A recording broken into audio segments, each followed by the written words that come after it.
Naslednji predavatelj je gospod Vinko Avsenak, ki nam bo predstavil temo Rabelski štolen.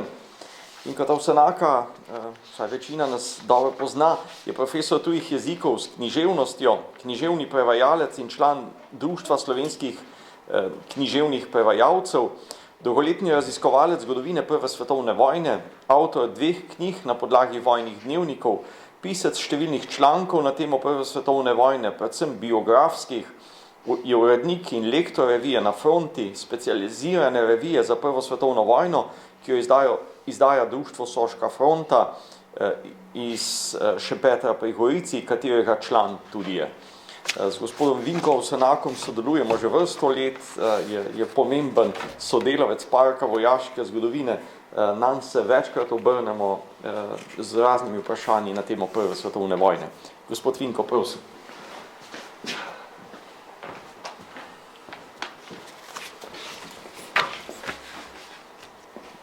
Janko, hvala. Lepo pozdravljeni. Bom znal? Aha.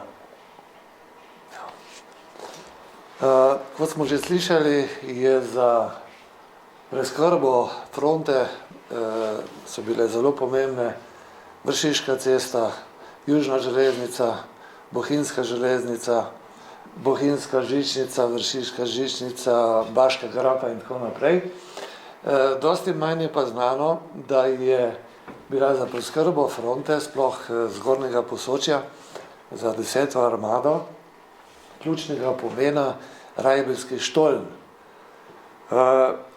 Tle na sliki vidite kraljevo špico, Rabel, ne? Namreč, ja, še to bi rekel, ta naslov, ki sem si ga izbral, verjetno bi mi malce prebivalci Loga pod Mangartom zamerili, kajti štolen je samo njihov, ne? Jaz pa pač mislim, ta štolen je bil del rudnika Rabel in je povezoval štolen z Logom pod Mangartom, zato sem zbral to ime.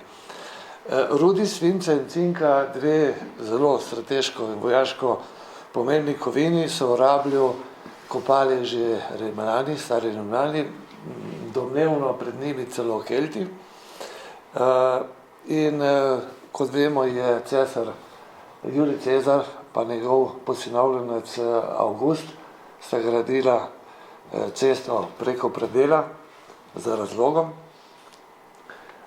No, ampak prva omemba rudnika v Rablju pa je iz leta 1320, to je bila listina koncesije, ki je mesto Trbiž dal cesar Friderik II., avstrijski cesar Friderik II. Na začetku so kopali rudo samo v tem hribu, v tej kraljevi špici, Königsberg, nemško.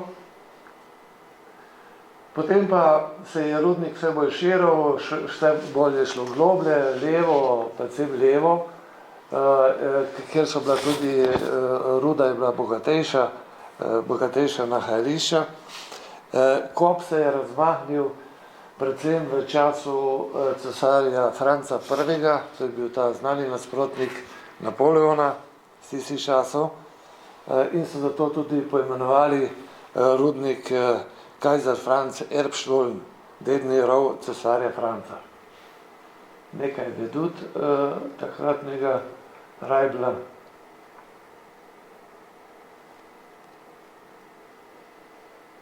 Tukaj vidimo tudi Rabelsko jezero. Slovenski hotel v Logu, hotel Zlatorog. No, tu je zanimivo, tale cesta je manj znana. To je bila včasih zelo važna cesta, povezava s predelom, tako imenovana poletna cesta. Ker zimska cesta gre danes lepo asfalt, mimo Rabelskega jezera. Gor.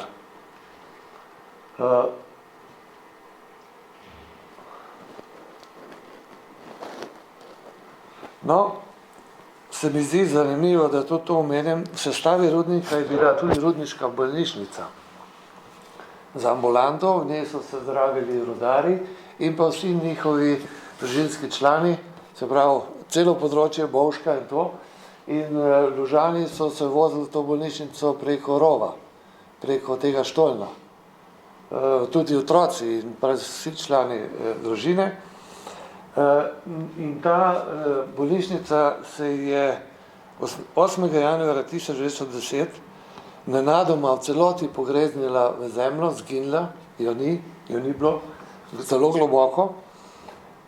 Umrli so vso osebje oziroma bolniki, 7 ljudi. Rešil se je samo 15-letni vajenec, ki je pravočasno skočil skozi okno. V ta dogodek, no tle še enkrat, nastala je ogromna luknja. No in v spomin na ta dogodek so postavili ta spomenik, ki stoji še danes. Rudnik se je vse bolj širil in se je poglabljal, ampak rasla je pa tudi vzporedno huda nadloga, podtalna voda, ki je vse bolj motila rudarje pri delu. Treba je bilo dnevno črpati, kar je bilo drago in seveda zamudno. Zato sta se rudniška uprava in lastnik rudnika leta 1899 odločila, da, no, tu je ta trasa, vidite, ta črtasto je rov, Štoln, so se pač dogovorili, da bodo zgradili ta Štoln za odvodnjavanje. Ker pa je nadmorska višina rabila 900 metrov cirka, v Logu pod Mangartom pa 600, na tistem mestu, kjer je Štoln, so se odločili, da bodo gradili ta Štoln 4844 metrov dolg v smeri proti Logu. In gradnja se je začela 1.8.1899, je bila zelo zahtevna, tudi geološko. Graditelje je močno ovirala deroča voda. Zanimivo, pretok vode ob odprtju Štolna je bil 300 do 400 litrov na sekundo. To je zelo močen tok. Kasneje in danes pa znaša najmanj 500 litrov na sekundo.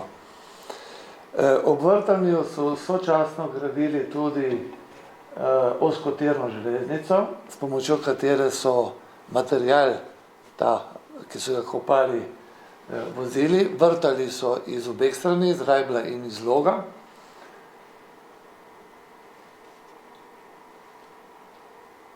No, tle se vidi. To ozkotirno železnico so dobesedno vpeli v kamen. Pod njo je tekla pa voda. No, nastala je potem, ko so to končali, gradili so skoraj 6 let, ko so to končali, je nastala ljubka rečica Roja, prej je bil tam samo en manjši potok, ki se je kmalu po izviru izlila v Koritnico in smo ji rekli najkrajša rečica reka v Jugoslaviji. Danes jo pa nažalost ni, ker je pobrala tamkajšnja elektrarna, privatna elektrarna. Je struga prazna, zelo lepa, tlakovana, to so Avstrijci lepo naredili. No, pred začetkom gradnje seveda so morali razmišljati tudi o električni energiji. Zgradili so jez na rečici Predelici, ki je potem napajala predvsem za vrtanje, so to uporabljali, pa za razsvetljavo. Kasneje so pa zgradili 1908. leta močnejšo elektrarno v Možnici, ki je potem poskrbela za lokomotive, za elektrifikacijo, za razsvetljavo in tako naprej.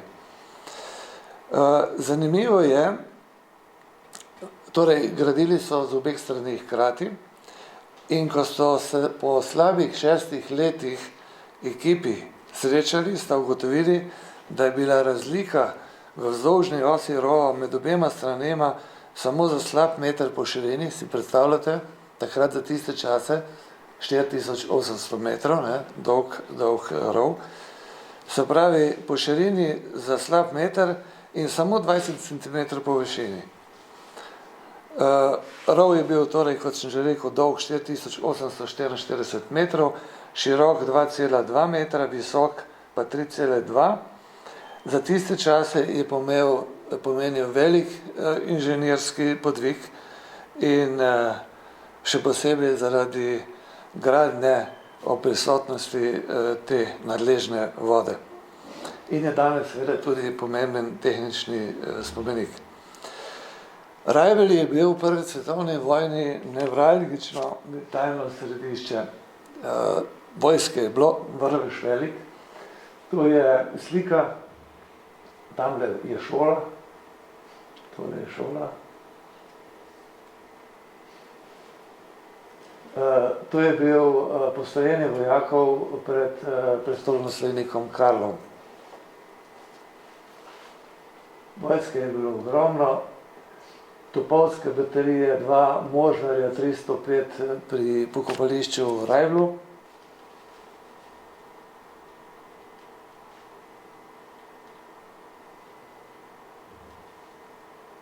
Delovala je pa tudi šola. Torej, zanimivo, ne? Kljub temu, da je italijansko topništvo zelo močno in pogosto obstreljevalo Rajbelj, bilo je veliko škode, to pričajo kronike, dnevniki in tako naprej.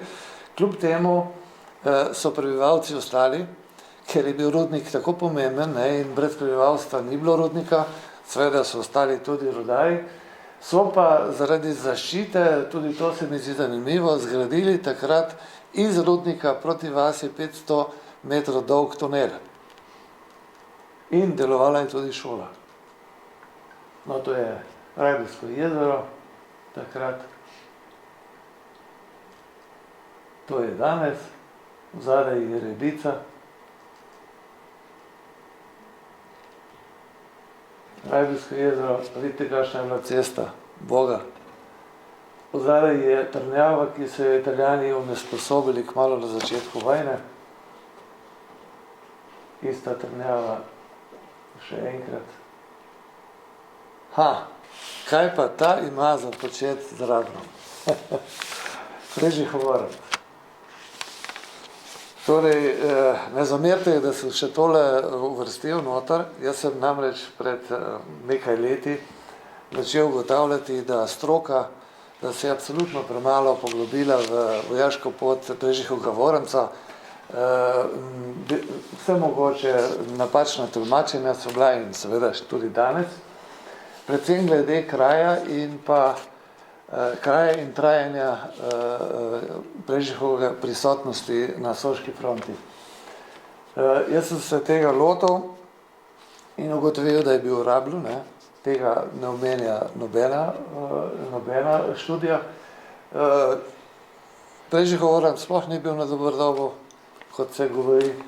Na soški fronti je bil zelo kratek čas, v boju samo 1 teden, a bil je 6 mesecev v hudih bojih na Južnem Tirolskem, tudi znameniti bitki na Monte Meleti, ki je ena najbolj znanih sploh na jugozahodni fronti, ampak tega ne omenja nobena študija. No, in Voranc je prišel iz Graca v 15. pohodnem bataljonu v Rablje in tu so ga vključili v 19. stotnijo 5. čist na novo ustanovljenega bataljona 27. pehotnega polka. Bil je med samimi Nemci, Slovencev skoraj ni bilo, to je bil tipično nemški polk, a pisal je, kot dobro veste, epopejo slovenskemu vojaku z znamenitim romanom Doberdob. Tukaj je slika Voranc, sem malo naroden. To je Voranc. To je veljalo dolgo časa za edino sliko Voranca vojaka. Jaz sem pa potem odkril v knjižnici v Ravnah na Koroškem drugo sliko, torej imeli so, niso povedali, da je Voranc, je pa tale.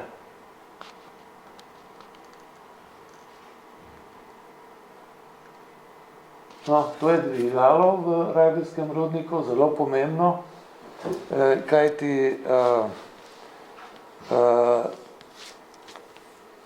Kopali so dol in to železnico gradili na 13. vzorju, to je 270 metrov globoko in so seveda za to uporabljali dvigalo.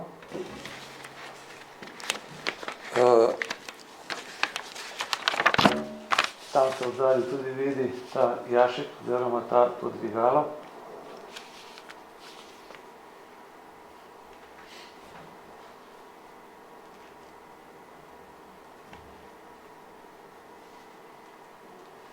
Torej, blago je prihajalo do Trbiža po železnici, potem so ga prepeljali s kamioni do Rajbla in v Rajbli potem spustili 270 metrov globoko v podzemlje in potem na to novo ozkotirno železnico proti Logu. Razna vrstna seveda vojaška oprema,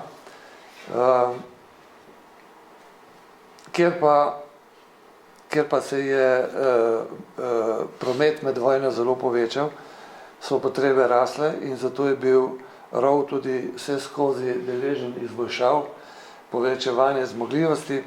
Še posebej v aprilu 1917 so zmogljivosti povečali z elektrifikacijo predora in s povečanjem števila vlakcev. Septembra, to je pokopališče v Rajblu, vojaško pokopališče, septembra 1917 je tako zmogljivost dosegla 480 ton opreme oziroma 700 oseb dnevno. Ob pripravah na 12. soško bitko oktobra 1917 pa je železnica pripeljala skozi Štoln 4886 ton opreme in 16747 vojakov.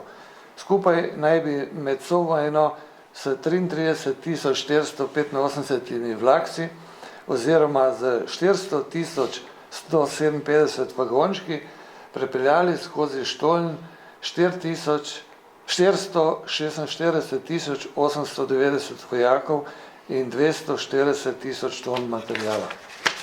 No, iz tega se vidi, kako pomembno je bil ta Rajbelski Štoln. Gremo naprej s slikami. Aha, to je nekdanji vhod v rudnik. Morate si predstavljati, da je bilo to vrata v veliko stavbo, rudniško stavbo, kateri so se rudniki, rudarji pripravili za delo in v tej stavbi ni ostalo nič, ostal pa je ta vhod. Kaiser Franz Hilfstollen. Še enkrat. No, to je rudnik danes. Imajo tudi lep muzej, ga priporočam. Sicer je potreben, precej obnov je, tako malo je zanemaren, ampak je pa zelo luškan in nudi prerez zgodovine od pradavnine pa do današnjih časov. Celo Tito je noter. No, to je Rajbelsko jezero. No, zdaj smo pa na predelu in gremo na našo stran.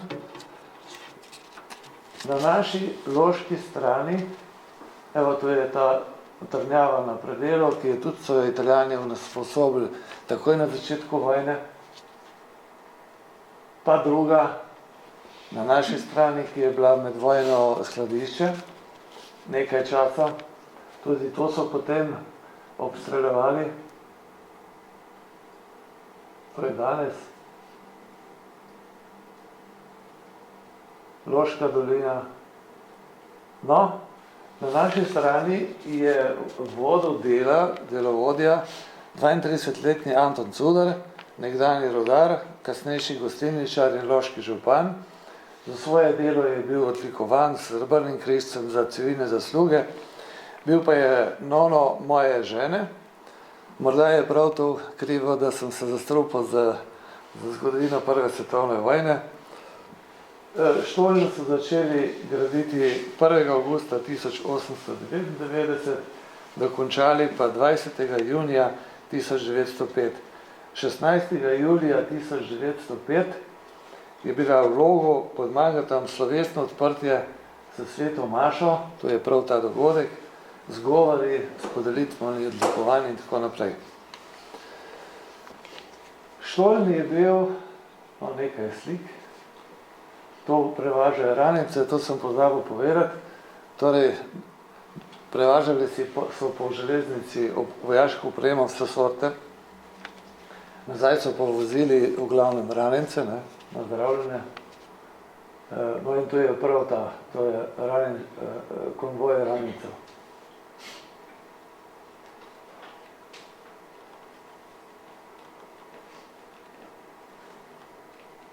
Tu se vidi rudniški nasip, da vidite ogromna stvar, na katerem je potem dole. To je Štoln še pred vojno, se vidi ni nobenih barak, pa vidite zdaj, tle je pa velika razlika. Tle se vidi tudi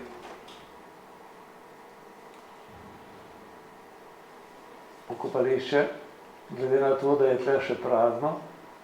Predvidevam, da je bilo to konec leta 1916, ker pa se je to vse zapolnilo. No, to je elektrarna v Možnici, zelo pomembna tudi za rudnik, električni tok, turbina. To je pa ta jez, kot sem ga prej omenil, na Predelici. Manjša elektrarna, ki so jo uporabljali za vrtanje. Bolnišnica v Logu pod Mangartom, pokopališče, tukaj je baraka, v kateri je Ladislav Kofranek, češki kipar, sodobnik Plečnika in sta tudi sodelovala, gradil spomenik, eden najlepših spomenikov pa naš, če ni najlepši. Vidite Kofraneka gor na odru, Loška džamija, pa še enkrat bolnišnica, to je na levi strani dol.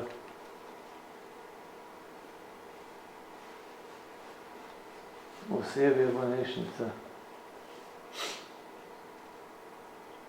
Odvoz ranjencev.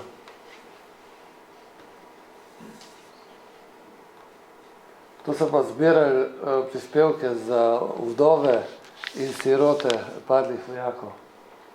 V Logu, ne, seveda. No, to je pa že malo sodobnejša, mislim, da je nastala tam v 70-ih letih ta slika. Rudari. Štoln je bogi precej propadel. Takšen je bil tam okrog 1970. No, potem so ga pa obnovili za 100-letnico, se pravi leta 2005. Je bila velika slovesnost z ogromno ljudi, govori.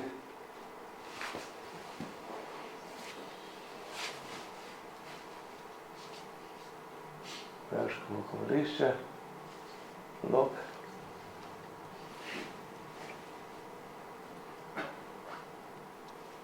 No, še nekaj, pa končam.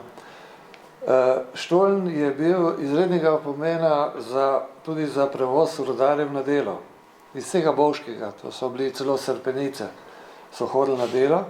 In v starih časih si morate misliti, to je danes nepredstavljivo, so hodili peš ali s kolesom čez predel. Ampak potem, ko so pa zgradili Štoln, so se vozili skozi podzemlje na delo v rudnik z vlakcem, ni jim bilo treba jeti čez predel, ne.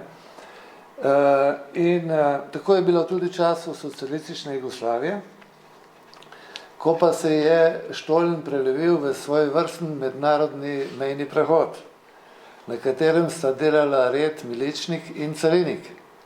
To je bilo za rudarje kar zoprno, včasih več, včasih manj, ne. In potem so leta 1970 Štoln zaprli Italijani, italijanska uprava, ker so ugotovili, da je veliko cenejše, če se rudarji vozijo na delo z avtobusom in je potem bila to redna proga, posebno rudarski avtobus, ne. Toda, kadar je prišlo do plazu, snežnega plazu na predelu, in to se je pogosto dogajalo in tudi danes tudi, ne, so pa to odprli in je spet prišel miličnik pa carinik in so jih skozi Štoln spustili na delo. No, ampak zanimivo je tudi to, da so rudarji Štoln uporabljali tudi za šverc, za tihotapljenje. Ne? To veste, včasih ni bilo kave, ni bilo tega onga, ne? Pa še kaj bolj vrednih stvari. Ne? In so v vodo spuščali tihotapsko blago, seveda v vodotesnih posodah, škatlah in tako naprej. Žene so pa v obdogovorjeni uri čakale na drugi strani in lovile to robo po roji, po vodi.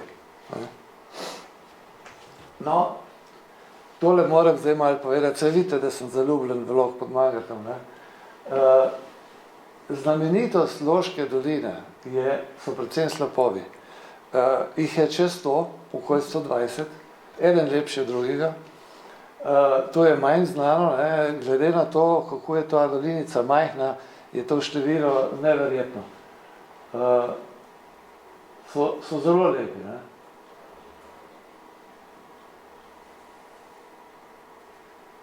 Rabljsko jezero.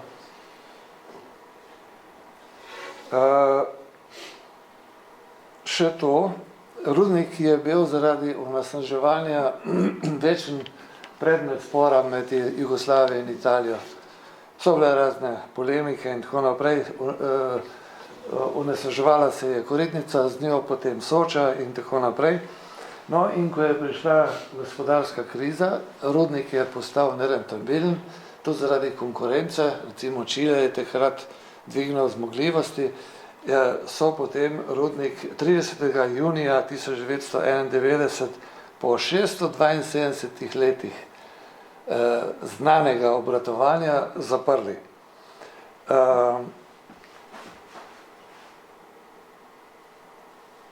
Danes si pa obe strani, italijanska in slovenska, se pravi občina Bovec in občina Trbiž, prizadevata, da bi ta Štoln namenili turizmu. V Rajblu je to že, rudnik je odprt za turistične namene, vodene obiske. Ta Štoln pač, vprašanje pot bo še dolga, ker ni tako enostavno. Je pa zato v Štolnu, v Rajblu, kot sem že rekel, zanimiv muzej, ki je vreden ogleda. Ne? No, čisto na koncu bi vam pa rad prenesel pozdrave avstro-ogrskega majorja iz ljubljanskega drugega gorskega strelskega polka. Še tole malo, to je rombon. Evo, vas lepo pozdravlja.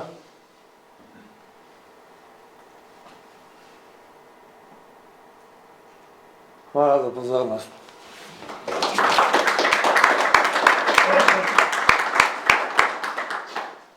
Kakšno vprašanje, kakšen komentar? Jaz bi rad podal eno zanimivost, da naprimer takrat zimi leta 16, ko je plas zasul cesto čez Brašič in tudi Žičanco udrl in je bila tam prekinjena povezava, čez predel pa vemo, da je bil otežen ta promet zaradi italijanskega obstreljevanja, glavno po noči so lahko nekaj došli, so mogli za te enote, ki so bili v Zgornjem Posočju, vsa tovor preusmeriti na Štoln.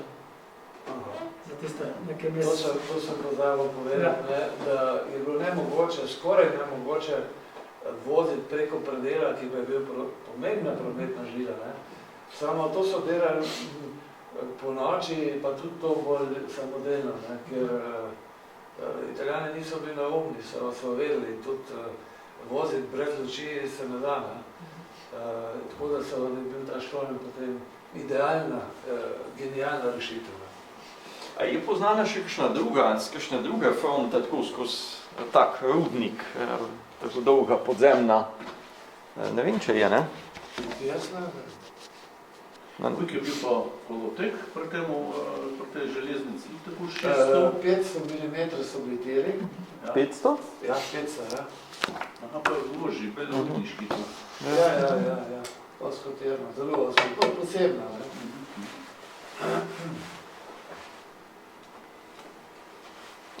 Res zanimiva tema, ne? Zato je tudi na razstavi dobila posebno poglavje, no? Ker je na nek način genialna rešitev, najdena v tej stiski, kako skrbovati armado na Zgornjem Posočju. Hvala, gospod Avsenak. Naslednji pa doktor